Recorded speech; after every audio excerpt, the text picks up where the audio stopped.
Do you know there is a vehicle on this planet that has been conquering some of the most brutal terrains on Earth since 1958? Deserts, jungles, Arctic tundra, and it just got even better for 2027? I am talking about the Toyota Land Cruiser, and today we are going to break down every single thing you need to know before you decide whether this machine deserves your hard-earned money. Let us start outside, because first impressions matter. The 2027 Land Cruiser keeps that bold, upright, boxy silhouette that made it famous. There is nothing soft or apologetic about this design. Measuring 193.8 inches long, 77.9 inches wide, and 76.1 inches tall on a 112-inch wheelbase, this is a proper full-size SUV that commands the road and the trail. Now here is where it gets interesting. Toyota offers this in two distinct trims, and they actually look quite different from each other. The entry-level 1958 grade wears those iconic round LED headlamps and the classic Heritage grille with the Toyota lettering spelled right across it, a real throwback to the original. The premium Land Cruiser grade steps up with slim, rectangular LED headlamps, inspired by the beloved FJ62 series. Both look absolutely stunning, and honestly, the Heritage round lights on the 1958 might be the more eye-catching of the two. What about the wheels? Up front, you get available 20-inch alloys that fill those fender flares nicely, and the athletic, squared-off mirrors give it that serious, purposeful stance. There's also a silhouette-style roof rack that adds to the rugged character. For 2027, a brand new color called Inked joins the palette, alongside Ice Cap, Wind Chill Pearl, Underground, Meteor Shower, Trail Dust, and Heritage Blue. 7 colors in total, and Trail Dust and Heritage Blue even come in a two-tone setup with a grayscape roof. The available rigid color selectable LED fog lights that let you switch between white and yellow beams, that is a genuinely cool touch. But here's one honest complaint from a ground clearance standpoint. The Land Cruiser only sits 8.7 inches off the ground. Now, for most people, that is perfectly fine. But if you are comparing it to a Jeep Wrangler or a Ford Bronco, both of those beat it. The approach angle of 32 degrees and departure angle of 22 degrees are respectable for a factory stock SUV, but still behind the true hardcore off-road kings. Keep that in mind if you plan on running really extreme rock trails right from the dealership. Step inside and the story gets much better. The cabin is thoughtfully built and feels premium without being overly flashy. The 1958 grade gives you heated, fabric-trimmed seats, while the Land Cruiser grade steps up to power-heated and ventilated, Softex-trimmed front seats. And if you go for the premium package, you get full leather-trimmed, heated and ventilated front seats with driver lumbar support and memory. And, new for 2027, heated and ventilated second-row outboard seats. That is genuinely impressive for an off-road SUV. The front legroom is a generous 43 inches, rear legroom is 36.7 inches, and rear headroom sits at 39.3 inches. However, I should be honest here, this is a 5-seater only. There is no 3-row option whatsoever, and the cargo volume of 37.5 cubic feet behind the second row is decent, but not class-leading. If you need to haul the whole family plus all their gear, that could be a deal breaker. Now, do you want to talk technology? Because Toyota loaded this thing up. Standard is an 8-inch multimedia touchscreen, but most people will want the available 12.3-inch unit with Toyota Audio Multimedia, developed right here in Texas. Both support wireless Apple CarPlay and Android Auto, so no more fumbling with cables.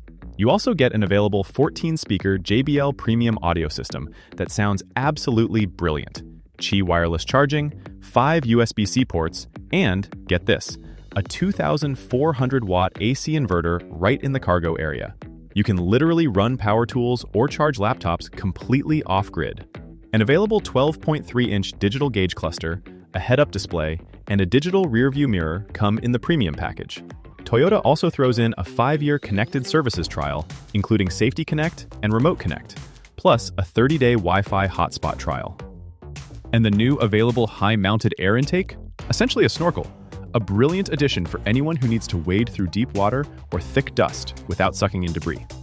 One honest note though, the base 8-inch screen can feel a little small in this price range, and the infotainment system, while solid, is not quite as slick or intuitive as what you get from some European and American competitors. Let us talk about what is under that hood, because this is where the 2027 Land Cruiser really shines.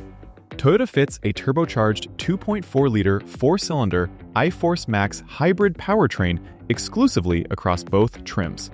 And yes, there is no V6 or V8 option, which some traditionalists are still upset about. This hybrid system pairs that turbo engine with an electric motor positioned right in the bell housing between the engine and the 8-speed automatic transmission. The result? 326 combined horsepower and a massive 465 pound-feet of torque. 0 to 60 comes in at around 7.7 seconds. Not going to win drag races against a sporty crossover, but this vehicle was never designed for that. 3 drive modes, Sport, Eco, and Normal, let you tailor the throttle response to your mood. The full-time 4-wheel drive features locking center and rear differentials as standard, plus a 2-speed transfer case for crawling the tough stuff. For towing, you get 6,000 pounds of capacity, and payload comes in at 1,100 pounds. The crawl control system acts as a low-speed off-road cruise control across 5 selectable speeds, and downhill assist control manages your speed on steep descents automatically. The available stabilizer disconnect mechanism on the upper trim increases front suspension articulation at the push of a button. This is serious off-road hardware. What about fuel economy? For a body-on-frame SUV of this size and capability, 22 miles per gallon city, 25 highway, and 23 combined is genuinely impressive. The hybrid system earns its keep every single day you are not on a trail. On safety, Toyota does not cut corners. Toyota Safety Sense 3.0 comes standard on every single Land Cruiser. We are talking pre-collision system with pedestrian, bicyclist, and now even motorcyclist detection, a new addition this year. Lane departure alert with steering assist. Full speed range dynamic radar cruise control with 4 following distance settings. Lane tracing assist. Road sign assist. Automatic high beams. Proactive driving assist. And a brand new emergency driving stop system that can actually bring the vehicle to a complete halt if the driver becomes unresponsive.